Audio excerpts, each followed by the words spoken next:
Good evening, members and officers of the Council and members of the press and public. I welcome you to this meeting of the Council.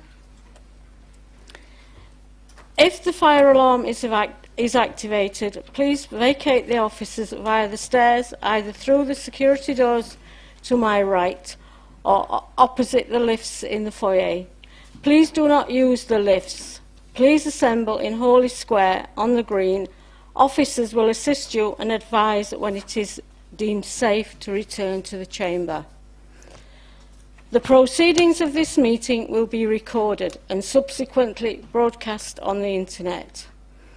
I would advise that if filming takes place, anyone in attendance in the public areas may have their image captured. I urge anyone filming proceedings to avoid filming members of the public, particularly if there are children present. Does anyone intend filming the meeting? There's 1, 2, 3.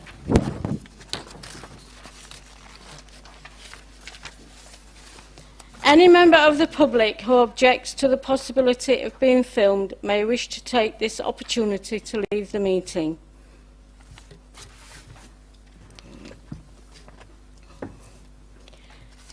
Any filming or recording will not be permitted for any item of business where exempt or confidential information is considered, following the exclusion of the press and public from the meeting. Would everyone present please ensure that their mobile phones are turned to silent and that they are not used to make or receive phone calls in the chamber while this meeting is in progress. Right. Agenda item 1, apologies for absence. Apologies were received from the following: Councillors Evans, Linda Potts, Roy Potts, Councillor Larkins and Shonk. Are there any other apologies? Keith Coleman-Cook and Councillor Della. Thank you. Della, yeah. I move that the minutes of the meeting of the Council held on the 13th of July 2017 be approved and signed as a correct record. Would the Vice Chairman please second? I second that, Madam Chairman. Do members agree? Thank you.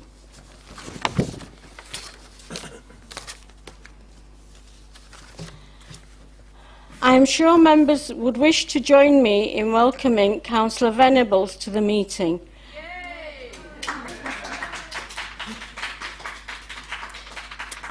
Congratulations on your recent election. It is with regret that I have to announce that Jerry Glover has recently passed away. Mr. Glover was a councillor from 1995 to 2003 and was a Cabinet Member for Economic Development and Marketing between 1999 and 2001. I am sure Council will join me in expressing sympathy to Mr. Glover's family. Could all members please stand for a minute's silence as a mark of respect for the late Mr. Glover?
Please be seated.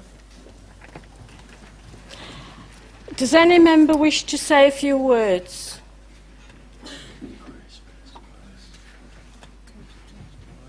Councillor Johnston. Thank you very much, Chairman. There are a few of us here who will remember Jerry from the early days when we were all elected in 1995. And the one thing you could say about Jerry very strongly was that he was a straight talker. And the thing that he did most that I remember of him was his absolute commitment to supporting Thanet in its regeneration and economic development. And it's always very sad when we seem to have a regular time at these meetings to stand up and sing the praises of people that we knew before.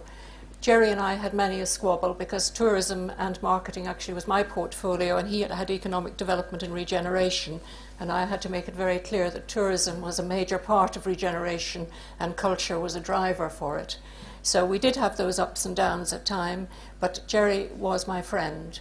And I went to his funeral, as did Bob, sitting in front of me, and former leader Richard Nicholson. And there was a very good turnout for him at Minster Church recently.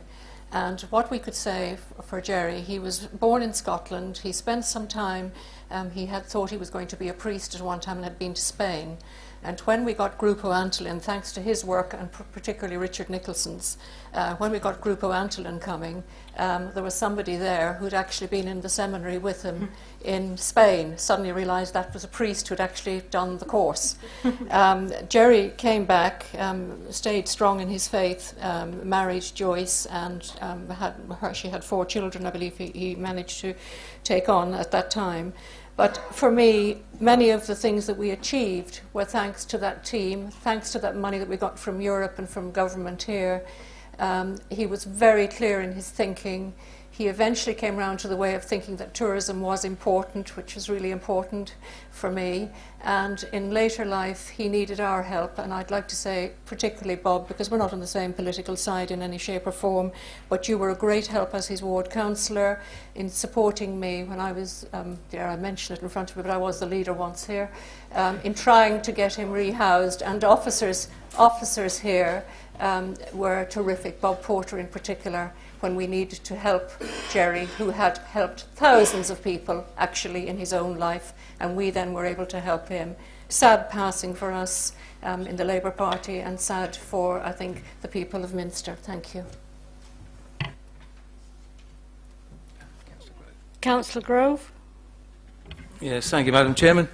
I speak more on the parish side of Jerry, because that's where I first met him. The first parish meeting, and I found him a man that came straight to the point. There was never any beating around the bush with him. He turned out to be a very good friend to me, and he guided me through parish politics, some of the time with an acidic tongue. But after the meetings, when all hell had let loose, we would retire to the pub, and that would all be forgotten. We'd have a few jars. What I will say about Jerry,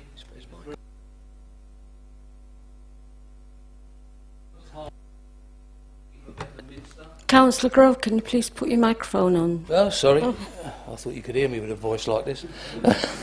He worked hard to achieve a better Minster for people, an all-weather playing surface pitch, a skate park, a BMX park, and also he had great dealings with the match and making of the roundabout at the top of the hill for Minster. All I can say, a dear friend that he was to me, he left Minster a better place, and he never gave up working right until the end. He was a good councillor. Thank you. Councillor Ken Gregory. Councillor Ken Gregory. Thank you, Madam Chairman. Well, Jerry Glover. Both he and I joined the council in 1995, I believe, when anything with a red rosette would have got elected, because at that time I did wear one. And Jerry and I became joint whips for the Labour group. And that was a very interesting thing. Now, Jerry had the character for being a whip. He was, as mentioned before, he did have a bit of a tongue upon him, but also he had the sixth sense, if you like, when he knew that things weren't going right, and he was able to highlight them and zone in upon them and deal with it.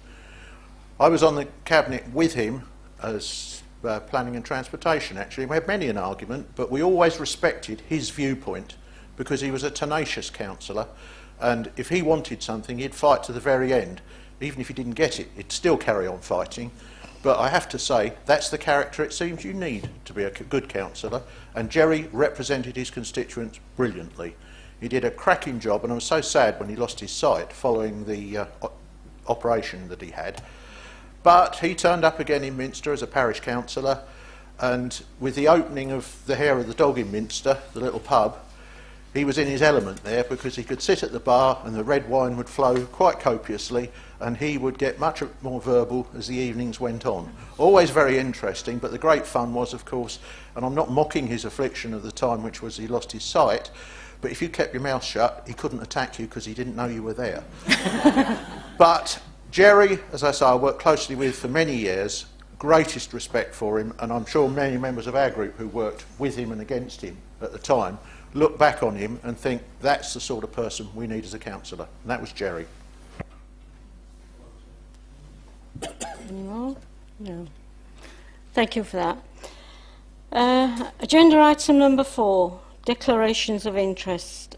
Are there any declarations of interest? No. Agenda item number 5, petitions. One petition returns to Council in accordance with Council Procedure Rule number 12. Agenda item 5A, petition regarding 2017 parking charges. This item is to report the Council's response to the petition in accordance with the Council's petition scheme. Would members please note the report?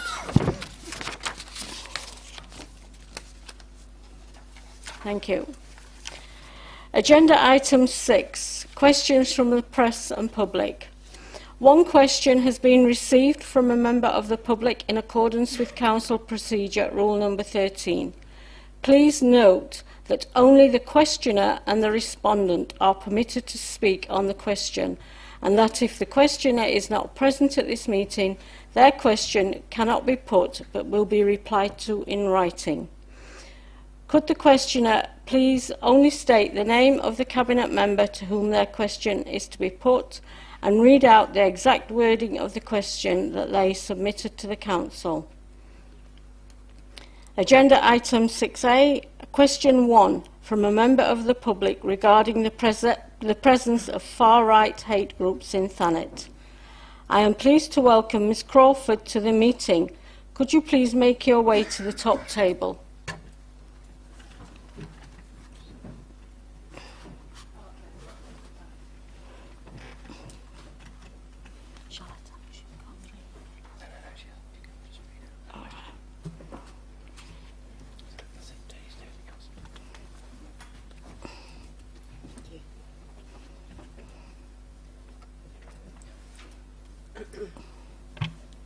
Shall I go? Yes.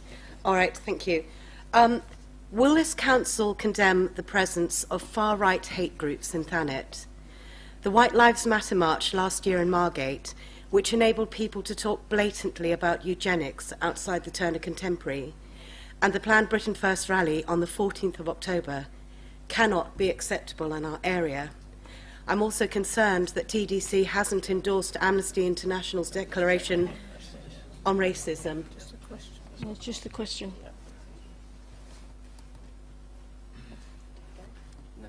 No. Thank you, Ms Crawford. I call upon the leader to respond. Thank you for your question. I'm happy to confirm that this council condemns the presence of far-right hate groups in Thanet, as well as any other hate groups. They are not welcome here. Whilst we condemn their presence, both TDC and the police do have a legal obligation to facilitate peaceful protest. Thankfully, there is a great deal of experience in planning for and policing such events available to us. Based on current information, officers are not expecting any serious disorder from the protest taking place on Saturday, 14th October 2017. However, we are assured that they will have resources in place to deal with any issues that may arise on that day. Thank you.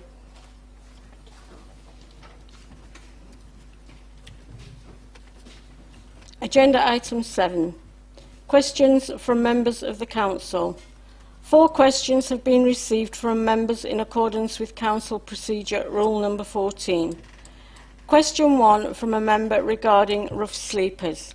I call upon Councillor Matterface.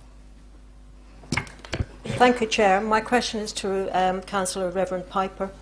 Could the Cabinet member please give me the most up-to-date statistics for rough sleepers and the insecurely housed in Thanet? I call upon Councillor Reverend Piper to respond. Thank you, Chair. As with many who take on a role like this, I guess you think until you get in the chair that you know a little bit about the subject. And then when you get into the chair, you realise just how little you do in fact know. So I am indebted to the team for helping me to answer this question. Thanet has seen a significant increase in rough sleeping in recent years, up to a high of 33 people at the last annual official estimate, which was late autumn 2016. A further official estimate will be produced this year to coincide with the collation of national figures. And this position is a reflection of the national picture. The number of rough sleepers in England has increased by 134% since 2010 to a high of 4,134 noted during the autumn of 2016. A significant cause of these increases is the growing unaffordability of the private rented sector, making it much harder for people on low incomes or reliant on housing benefit for their housing costs to find a suitable home. In addition to rough sleeping, there are 2,500 households registered on the housing list who have a housing need, including households living in insecure accommodation, overcrowded conditions, or with disrepair problems. During 2016, we dealt with 880 homelessness applications and successfully prevented around a third of those households from actually becoming homeless. We estimate that there are approximately, it is an estimation, 6,400 homes with a Category 1 hazard. That's based on the statutory Housing Health and Safety Rating System. And for further information, about 9,500 households living in fuel poverty. Councillor Matterface, do you have a supplementary question? I do, Chair. Regarding the insecurely housed, it would have been useful to know how many of those have actually been found accommodation in Thanet as opposed to elsewhere. But my follow-up question is relating to those of us who were here on the briefing on Tuesday. As we heard from Acting Superintendent Pritchard on Tuesday evening at the briefing, rough sleepers, who clearly are a growing number, and the number is considerably up on the 33 you quoted, are vulnerable to attack and being preyed upon. The winter shelter is a short-term measure, and hopefully it will be fully operational again this year. So can I ask what the Cabinet Member and Thanet District Council are doing to find a longer-term solution to this growing problem? Councillor Reverend Piper, would you like to respond? I too was at that briefing, and we got some very interesting information and statistics provided, not least by the police, on this subject. I've also recently this week attended health and wellbeing meetings and also housing meetings and the homelessness forum, and it has been reported to us that the project will run again this winter. There is every confidence that it will be at least, if not more successful than the project that was run last year, and I have every confidence that as our experience as a council in dealing with these matters grows and increases, we will in fact achieve more successful outcomes. I haven't had my question answered. I asked about finding a longer-term solution. You just give me a short-term solution. I'm sorry, Councillor Matterface, that's his answer. Right. Agenda item 7B. Question 2 from a member regarding Invest Thanet. I call upon Councillor Johnson. Thank you very much, Chairman. Could the Leader please confirm if anyone has been found to replace the Chair of Invest Thanet? Thank you. I call upon the leader to respond. Yes, thank you for the question. Following the resignation of the last chair of Invest Thanet, the council has been considering how best to redesign the Invest Thanet board to deliver the economic growth strategy published last year by the council. I'm delighted to say that the new chair has been identified, and we're making the name of this position known in the autumn, when we have also had an opportunity to confirm other new board members to lead and support a series of working groups that we hope to put in place. Councillor Johnson, do you have a supplementary question? Thank you very much, Chairman. I do welcome, because it's at least a year since there's been a chairman and the working groups we set up haven't met. Now, my supplementary, although we congratulate Hastings and Folkestone on their recently announced good fortune and getting even more inward investment, can we have confirmation that the leader himself will personally attend all meetings where there is an opportunity to put Thanet's name forward? It's really the duty of the leader and the Cabinet Member for Regeneration to attend these meetings, and I notice from the minutes that I've been checking that the leader does seem to be noticeable by his absence. Can he confirm to the meeting this evening that he will attend as many as possible of these outside meetings? And I'm talking about partnerships all over the county and indeed in London. Thank you. I call upon the leader to respond. Yes, indeed, quite right. The Cabinet Member for Regeneration is the main contact within the Invest Thanet board. I have spent more of my time on multi-agency activities and others across the wider South East and Kent as a whole, and indeed that's part of the reason why I've taken up 2 national body positions this year in order to actually spread the word about what we have to offer. Thank you. Agenda item 7C, question 3 from a member regarding the proposed Britain First March. I call upon Councillor Constantine. Question for the leader. What steps has the council taken to limit the negative impact on the community of Thanet of the proposed Britain First March on October the 14th, given that this group is racist, xenophobic, and in light of the recent atrocities in London, Manchester, Barcelona, Finland and Charlottesville and other places? I call upon the leader to respond.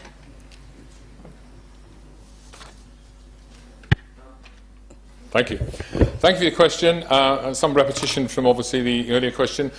Kent Police are aware of the protests taking place on Saturday 14th October and have advised that policing will be proportionate and that they will endeavour to minimise any potential disruption to the local community. As I said before, the police have an obligation to facilitate peaceful protest and have a great deal of experience in planning for and policing such events. And based on current information, they're not expecting any serious disorder. We will be holding meetings with partner agencies where we will look at practical steps necessary to facilitate this with as minimum impact as possible and offer public reassurance. We have already met for initial discussions and will continue this work to offer reassurance to the public as further details become available. We do have a good history in working closely with our partners with regard to protests. In the past, where appropriate, we've held joint briefings for potentially affected local residents and businesses, provided updated information as soon as it becomes available, and ensured the area return to its usual clean state as soon as possible post-protest, and providing local knowledge to those looking at the policing of such events. Whilst we absolutely condemn any violent conduct, would ask everyone to support us and Kent Police in keeping the Isle of Thanet a safe and peaceful place to be. Do you condemn Britain First?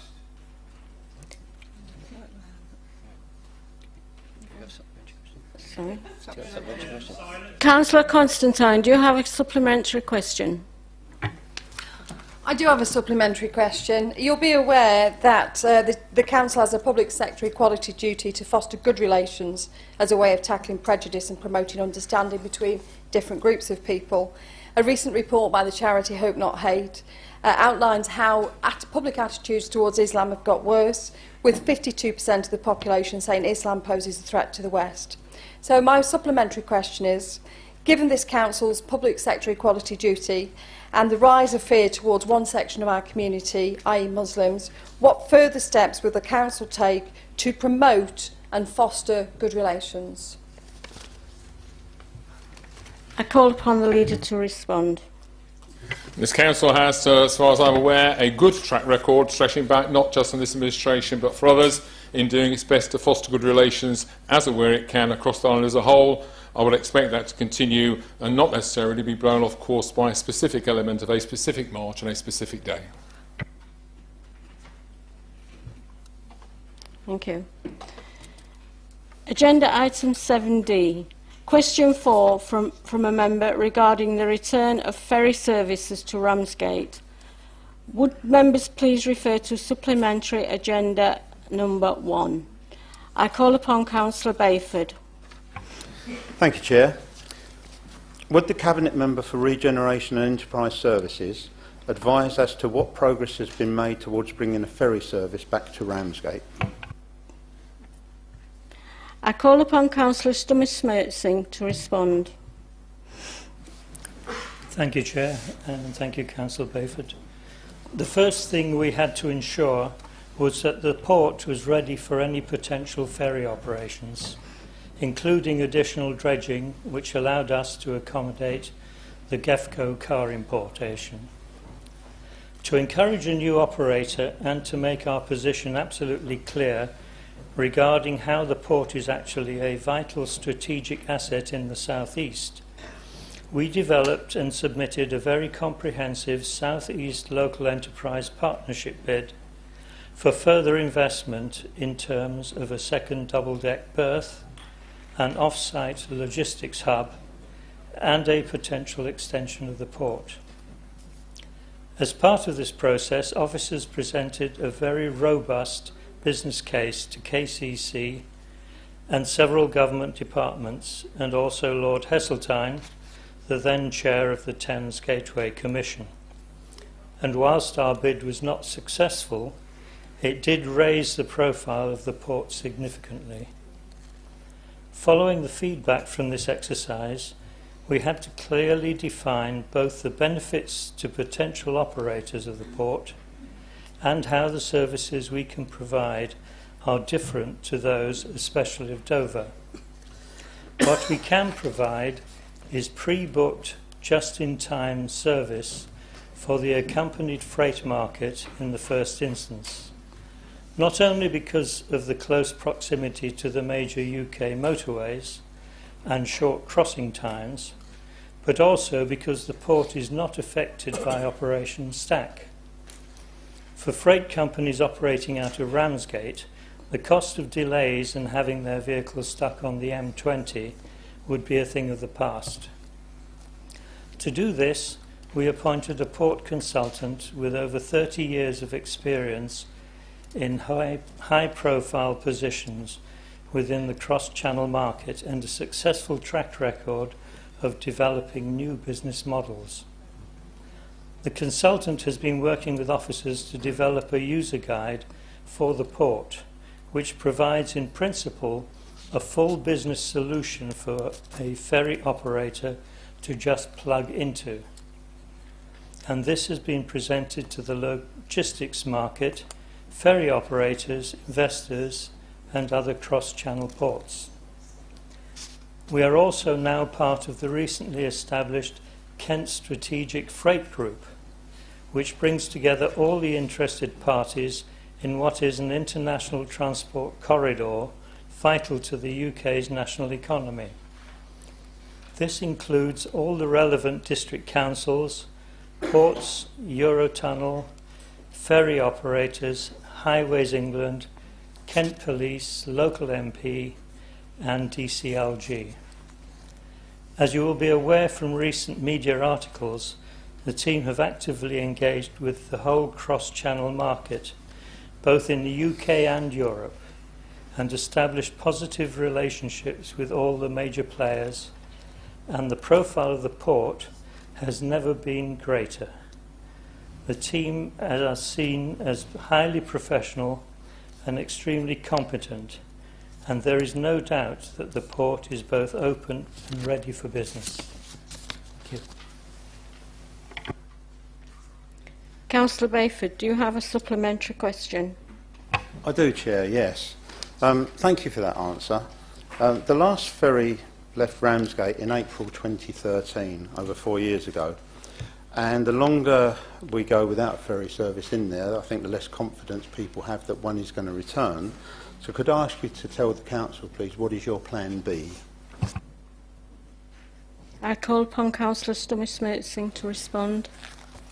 Thank you. Well, Plan B, I would refer you back to our options paper of July 2015, which is still current and pretty well up to date. And in there we have a number of options, and I'm sure that the document is available for you to look at.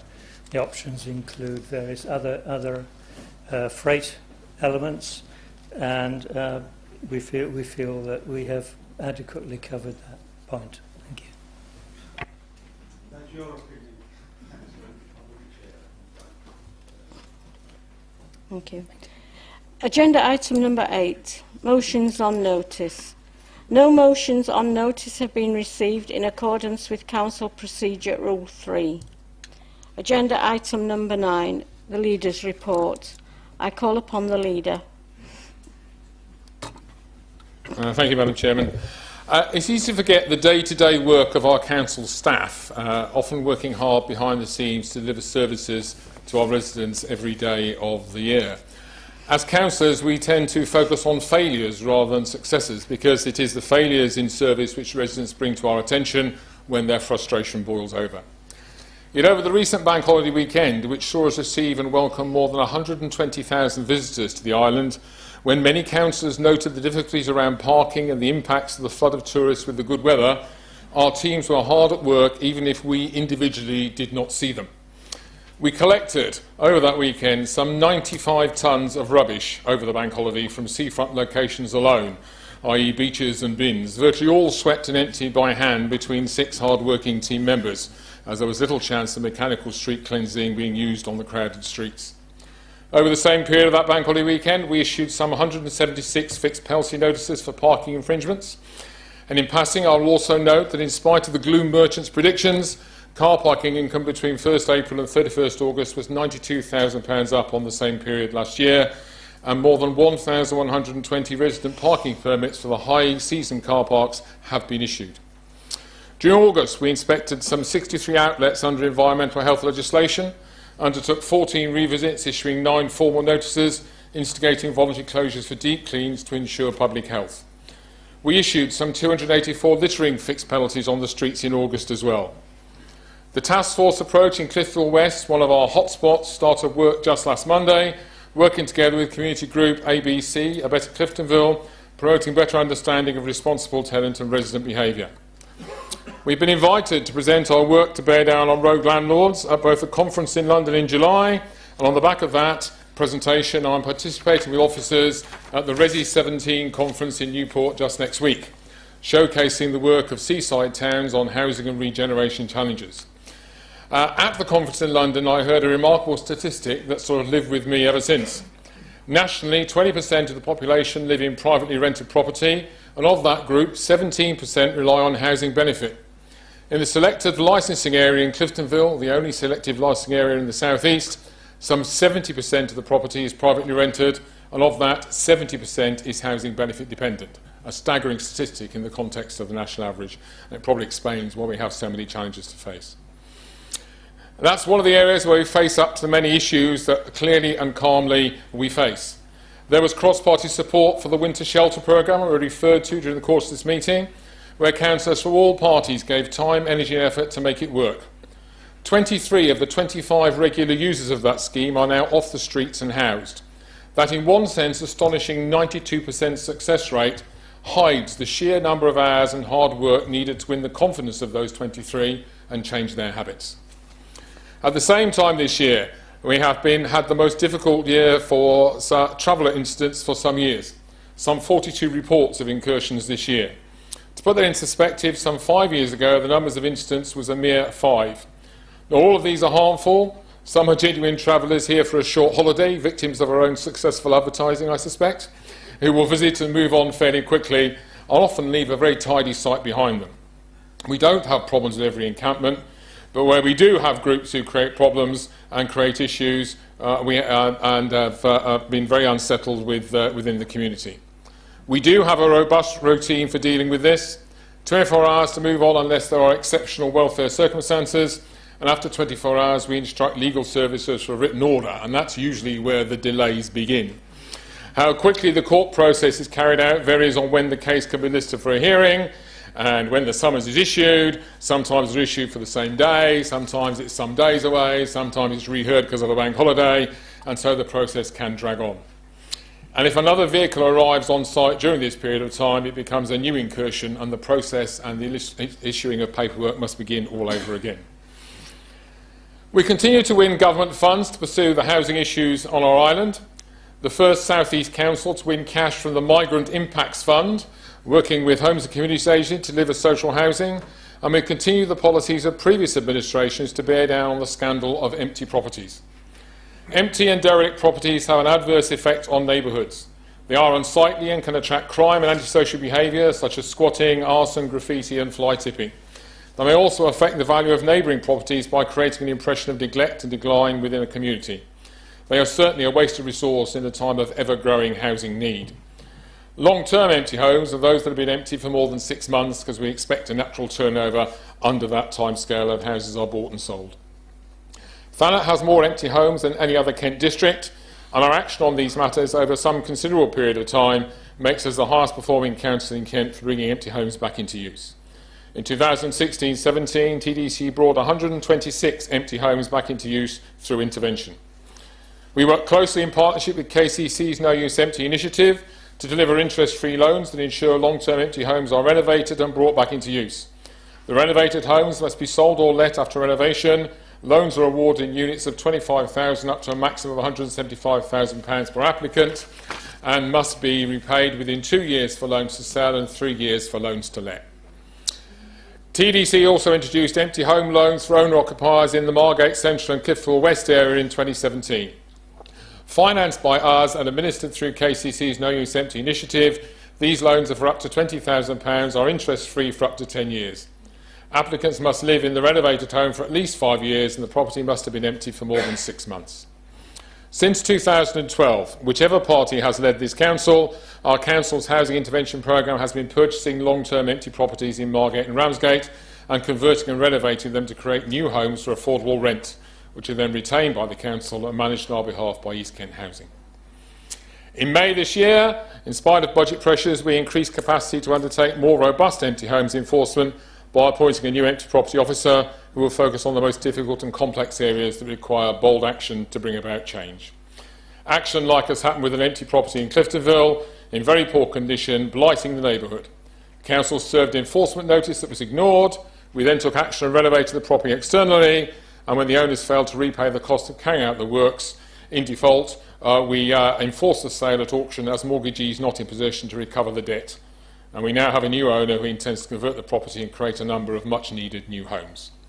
Since 2013, council tax has been charged at 150% for properties that have been empty for more than 2 years. Our successes over many years have given us allowance for some 600 or so properties in the local plan numbers to offset against our expected total. This continuity of policy across council administrations has truly helped local residents in both their housing needs as individuals and in saving some greenfield land from development. It is worth noting, however, that both government and main opposition at national level remain committed to building more houses as a national policy objective.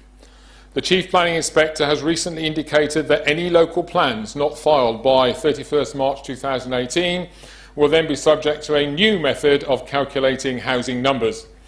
There are no signs that number will be lower, so any continuing position of being without a local plan after our council vote on the subject in January 2018 takes huge risks with our quality of life here in Thanet, where many residents feel the proposed housing numbers are already too high. Never has it been so clear that we need the protection of an adopted local plan against developer incursion. We will have to have a truly mature cross-party debate about housing sites and numbers in the coming months to achieve that, and I leave you with that thought, commending this report this evening to the Council.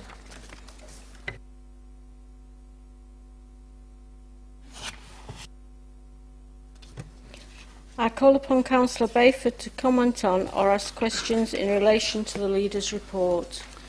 Yeah, thank you, Chair. I welcome the many positives in the Leader's report and endorse his appreciation of the efforts of our staff over this very busy time in the summer.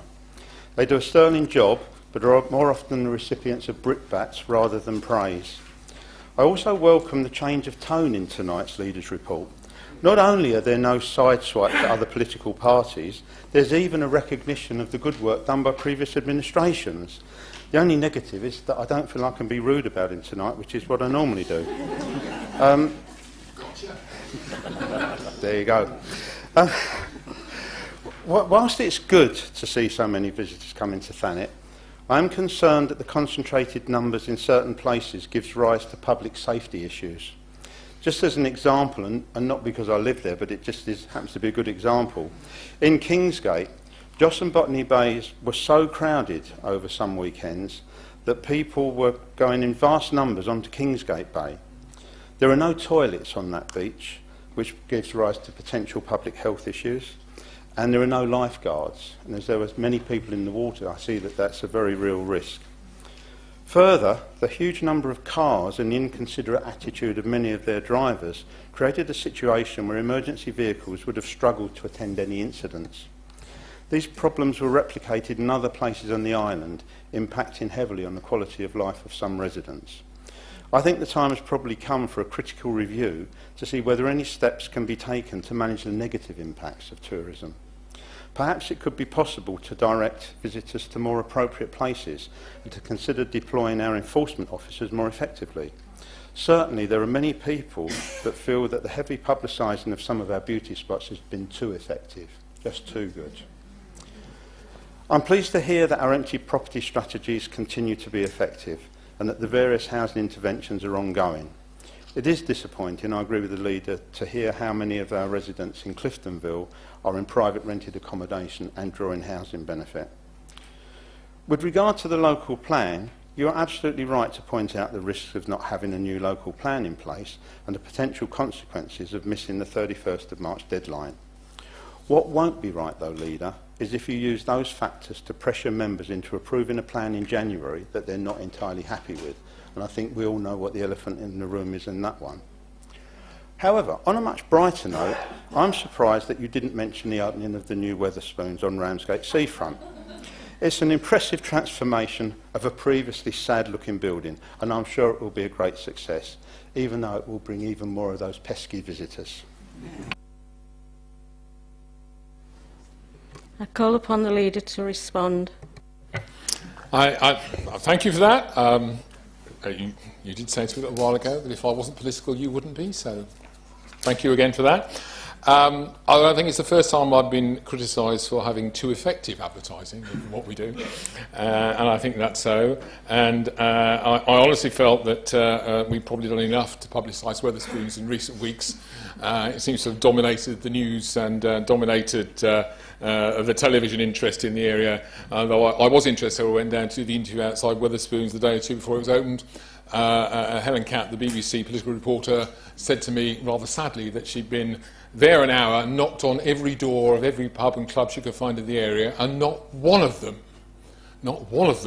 want to condemn the opening of Wetherspoons. They were all pleased that the footfall was coming.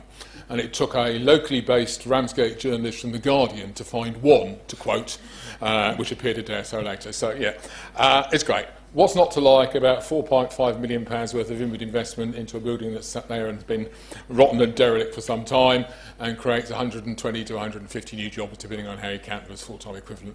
And the more of that we can do, all of us in our different ways, the better it will be. And I hope that we can report even more tourists spending even more money per head and perhaps spending their time parking their cars happily at a good and to actually see their way forward.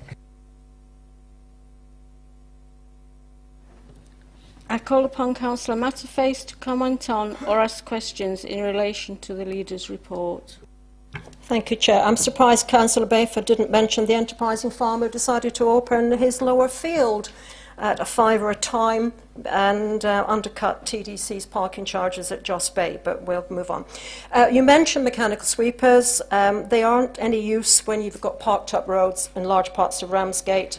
parts of Broadstairs and Margate. So we do still need the men and the brooms, please, because they do a great job. And the women, sorry, I do apologise, men, women and people with brooms. I've already mentioned the winter shelter, and because Councillor Reverend Piper's mentioned it, could I ask if the same generous anonymous donor will be able to help fund the winter shelter this winter to enable even more vulnerable rough sleepers to have a bed for the night? And would the leader also give credit to the many volunteers and the various agencies, especially the Salvation Army staff, who helped run it last year? Hopefully the advertisement, which I have in my hands if anyone's looking for a job, hopefully the advertisement for an organiser closing date this Sunday will produce an excellent organiser to take this very worthwhile project forward. Now, last year there were 7 locations in use, and I was wondering whether the use of so many locations is essential, or is it better perhaps to have one as a focal point for the rough sleepers, because I know what happened when they left in the morning. They tended to drift back to their old haunts. They were being moved from location to location, and I just wonder whether we could maybe look at one venue rather than 7. We were promised at the end of the winter shelter period that there would be a review, but I don't recall having seen a report, and I have no idea what changes have been proposed, hence my question. One further point I would like to make: at the winter shelter closing social, I went, it was at St Phillips's, a very good venue by the way, and I got reprimanded by one of the graduates from the winter shelter because I did not recognise him. And he said, "Don't you recognise me, Jenny?" And I'm delighted to say this man had turned his life around. And there's another member from the shelter there who had done the same. But what I would like to ask, of the 23 who were found accommodation, has any follow-up on their progress been planned? Because it would be interesting to know if they've stayed here, if they've stayed in the location, and whether the gentleman who reprimanded me for not recognising him is still helping with the fundraising. I was a regular volunteer. They even quite liked my cooking, which is a bit of a plus. But I found it disappointing that tough love, which Ian Buckland introduced, did not work for everybody.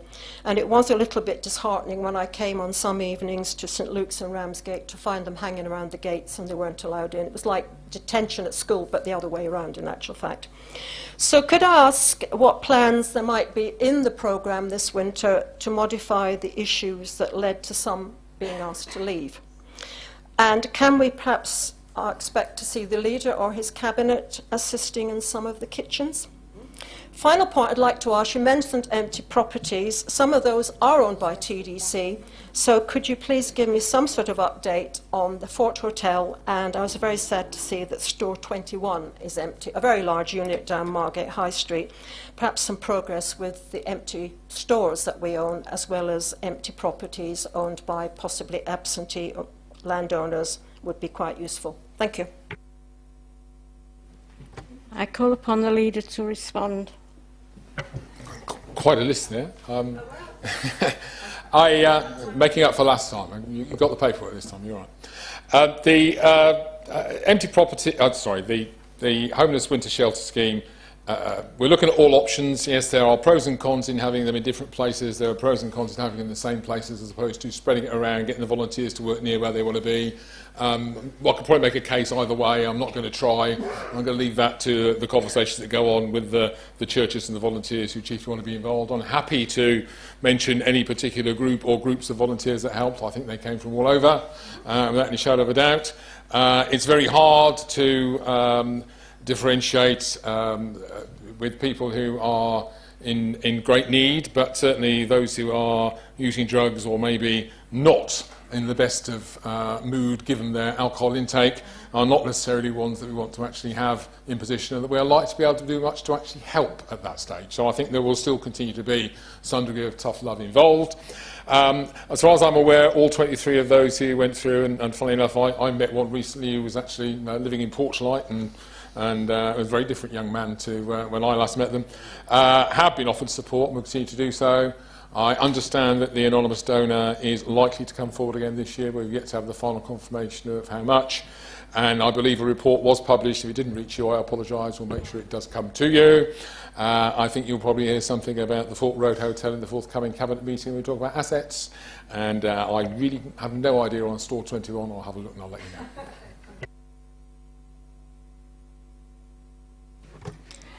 I call upon Councillor Grove to comment on or ask questions in relation to the Leader's report. Yes, thank you, Madam Chairman. It was a good report, I think. It's great to hear, especially about empty properties coming back into use under the jurisdiction of TDC. And also what I find good tonight is two arch enemies are actually starting to talk and be friends to each other from either side of the... steady on then, OK. Well, let's not say arch enemy, let's say enemy. It's great also for Ramsgate, I think, with the Wetherspoons opening, but I think the only downfall of Ramsgate now is the seafront itself, which needs sorting out. This is not really a question, but possibly, Leader, you can answer it. It's an observation I did make in your report. I find it rather disappointing when I find TDC works so hard and is strapped for cash, but still tries to do things for people that are down and outs. And yet, with the travellers, once we've taken out a cost in removing the travellers, one more vehicle needs to turn up, and the whole process has to be start up again. Now, knowing and having dealing with in certain applications, which will remain nameless, when they don't apply to rules in certain applications I've dealt with, that they put another manager in as soon as the TDC is going to come down hard on them. So I think this rule needs looking at, because if the travellers are clever enough, they'll move in, and a week later another vehicle will turn up, and then a week later after that another vehicle will turn up, and infinitum we will have such cost on our hands it'll be astronomical. Perhaps the Leader could look into that law and get it changed. Thank you. I call upon the Leader to respond. Yeah, I appreciate the point. I appreciate what you're trying to say. If it was within my gift, I would sign the paperwork tomorrow, but I think you'll find it's part of national legislation and maybe even some sort of human rights law, and rather than fall out with my colleague, I'll leave it at that.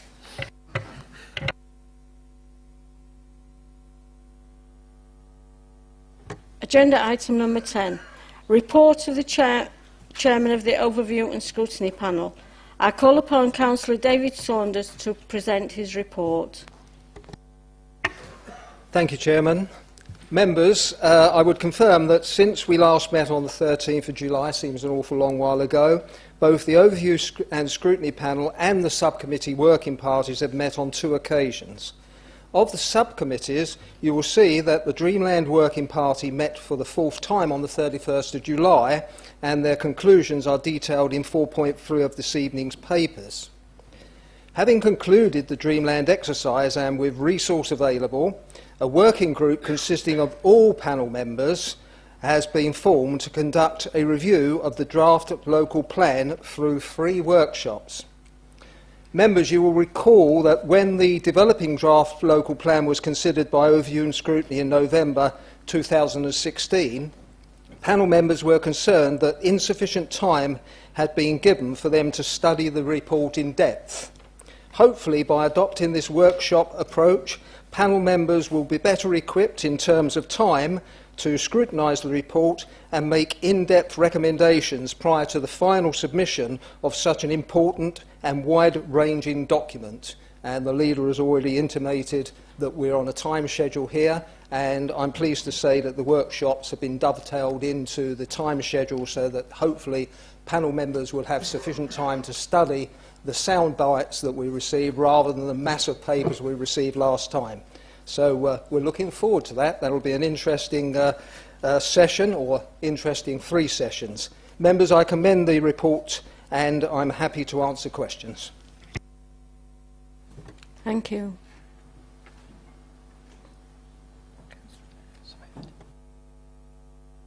Councillor Bayford. Oh, you look surprised that I want to speak, Chair. Is that? Well, maybe disappointed, yeah. It's not really a question. It's voicing a concern, really. I've been a member of the Cabinet Advisory Group looking at the local plan for years, years and years and years.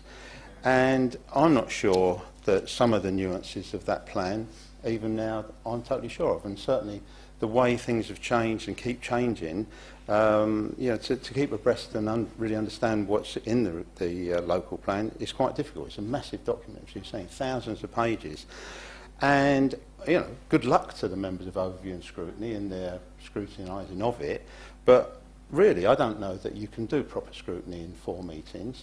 And what concerns me is that I'm sure that they will do a sterling job, they will do the best they can, but what worries me is that if at the end of the day they come out with anything like a positive report, that will be used as an endorsement by the leader to actually further push through the particular agenda that he's following.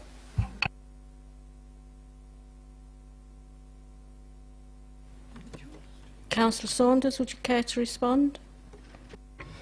I can assure that my leader, Councillor Bayford, that yes, I've already laid the foundations for members of the panel to post questions in advance to the workshops.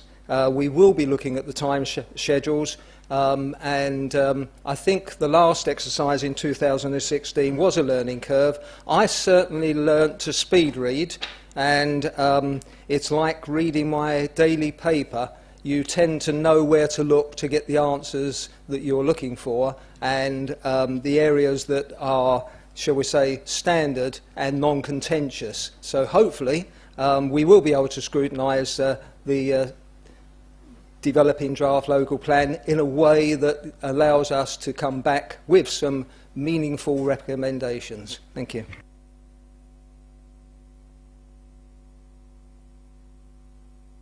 Agenda item 11, Annual Treasury Management Review 2016-17. I call upon Councillor Townend. Thank you, Chair. The Annual Treasury Management Review sets out the Treasury management strategy for the last year and actual performance regarding the Council's borrowing and investments. The report is consistent with past reports in that a great deal is dependent upon interest rates. Rates have been at historically low levels for a considerable time, and experts believe interest rates will rise modestly in the near to medium term. The report was considered by Governments and Audit Committee on the 28th of June and Cabinet on the 27th of July. I move that Council notes and approves the recommendations.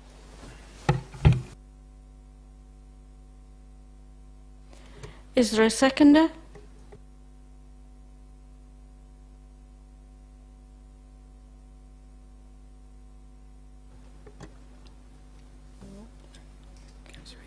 Councillor Ian Gregory. Thank you, Chairman. I must say I was very pleased to see Councillor John Townend sitting there tonight, because if you look at the front page of the report, this is the only one where the portfolio holder isn't named. It just says the portfolio holder for finance and estates. So it could have been anybody who turned up tonight. It could have been another victim, as far as we know. But anyway, congratulations again to the Treasury management team. They've obviously steered the council finances through a particularly volatile period in relation to the ups and downs of interest rates for various reasons, national and international. But I do have a couple of questions that I'd like Councillor Townsend to answer if he can. In Annex 1, it does mention there the fact that the bank overdraft benchmark was exceeded, only for one day, admittedly, but it was exceeded. And I wonder if he has any other information as to how that came about, and if, in fact, there's a process being put in place to make sure that, that it doesn't happen again. And secondly, as far as the HRA is concerned, slightly down under Table 1, it says that the capital expenditure budget was reprofiled for the HRA accounts, and if this hadn't been done, obviously the capital financing requirement would have increased by 6.7 million. And my question is, was the capital financing requirement, or was it reprofiled, I should say, because the East Kent services haven't once again managed to do all of their capital projects, complete their capital projects, or was it actually done to reduce the capital financing requirement by 6.7 million? Thank you. Councillor Tarnand. Thank you, Councillor Gregory. Firstly, I'm very glad you recognised me. I'm also disappointed that halfway through your diatribe you called me Councillor Townsend. There is no S in Townend, but nonetheless, I think we're even now. With regards to the first point on the one-day omission or delay, I'm sure it won't happen again, or we'll certainly ensure that do everything to make sure that doesn't happen, but it wasn't serious anyway. And on the second point, we will certainly get back to you with the figures. There are an awful lot, as you are well aware, in these reports. Thank you.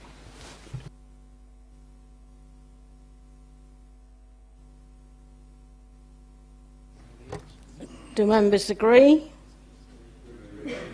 Thank you. Agenda item 12.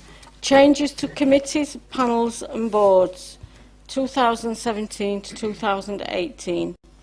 Would members please refer to supplementary agenda number 1. Proportionality. As described within the report, consensus on the options has been achieved between group leaders. So unless any members wish to propose an alternative option, I propose option 1 as shown on the supplementary agenda. Would the Vice Chairman please second? Seconded, Madam Chairman. Do members agree? Thank you. Joint Transportation Board. Would members please refer to the members' notes? I move that Council agrees the proportionality between groups for the Thanet District Council seats on the Joint Transportation Board as shown on in the members' notes. Would the Vice Chairman please second? I second that, Madam Chairman. Do members agree? Thank you. Nomination of members to serve on committees. Group leaders should take this opportunity to advise of any changes to their nominations to committees, panels and boards for the remainder of 2017-18. I call upon the leader. Okay, Madam Chairman, I'm not going to nominate all of those this evening. I have a number of members on holiday I've not been able to contact, and I will advise the other group leaders and Democratic Services as of when those positions are finalised. Thank you. I call upon Councillor Bayford. Yeah, almost the same, Chair. I've already spoken to Mr Hughes and told him that my nominations will be in next week. Thank you. Thank you. I call upon Councillor Matterface. Thank you, Chair. On planning, where we have doubled our representation, our representatives will be Councillor Fenner and myself, with the 2 reserves, Councillors Campbell and Constantine.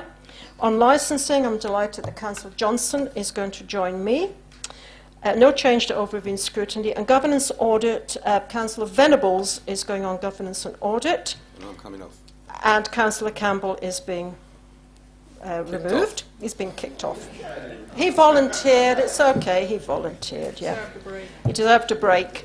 There are no other changes. Councillor Johnson is our representative on Joint Transportation Board, and I'm glad that this time with the supplementary the numbers were correct. Once a school teacher, you know. We don't have 8, we have 7, and that's it. Thank you very much. Thank you. I call upon Councillor Grove. Thank you, Madam Chairman. No change. Thank you. Thank you. Agenda item 13, representation on outside bodies. I call upon the leader. So this is a change brought about by a changing portfolio holder, so that the change would be to appoint the Councillor Reverend Piper in place of Councillor Lynn Fairbress on that outside body. Is there a seconder?